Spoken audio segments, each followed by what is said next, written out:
নমস্কাৰ বন্ধুসকল, মোৰ অন্য এটি ভিডিঅ'লৈ আপোনালোক সকলোকে স্বাগতম জনাইছোঁ। আজি মই বনাবলৈ লৈছোঁ মাছৰ বইল। তাকে মইনো কেনেকৈ বনাওঁ তাকে অকণমান দেখাওঁ বুলি ভাবিছোঁ। আপোনালোকে বাৰু এনেকৈ খায়নে কমেণ্ট কৰিবচোন দেই। বইল মাছৰ কাৰণে মই লৈছোঁ এটা আলু এটা, কেঁচা ধনিয়া, নহৰু, আদা, পিঁয়াজ, শুকান জলকীয়া দুটা আৰু অকণমান পিঠাগুড়ি, বিলাহী আৰু জলকীয়াকেইটা এইদৰে পুৰি লৈছোঁ। পুৰা বস্তু এনেও সুগন্ধিটোও ধুনীয়া হয় আৰু খাবলৈও সোৱাদ হয় নহয়নে। মাছকেইপিছে মই এইদৰে অকণমান হালধি আৰু একদম নামমাত্ৰ তেলত অকণমান হালধীয়া কৰি লৈছোঁ। বেছি বগা হৈ থাকিলে মানে ভাল নালাগে আৰু একেবাৰে কম পৰিমাণে লৈছোঁ, এজন মানুহৰ কাৰণে বনাইছোঁ।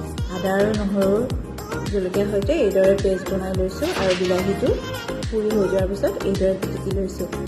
কেৰাহী এখনত অকণমান পানী দি পেলাই সেইখিনি উতল অহাত তাতে আলুটো কাটি এইদৰে দি দিছোঁ আৰু আলুটো অকণমান সিজিবলৈ ধৰাত তাতে পিঁয়াজখিনি দি দিছোঁ। 15 পৰা 20 মিনিট সময় এইদৰে উতল আহিবলৈ দিয়াৰ পাছতে এই আদা নহৰু পেষ্টখিনি তাত এড কৰিছোঁ। এতিয়া সেইখিনি এইদৰে সিজি থাকিবলৈ দিলেই হ'ল অলপ সময়ৰ কাৰণে। তাৰ পাছতে এড কৰিছোঁ তাত নিমখ আৰু পুৰি ৰখা বিলাহীটো। এইখিনি গোটেইখিনি ভালদৰে মিলাই অকণমান সময় উতলিবলৈ দিছোঁ। কালাৰটো ইতিমধ্যে চেঞ্জ হৈ আহিছে আৰু তেতিয়াই তাতে এড কৰি দিছোঁ মাছ 2 পিচ।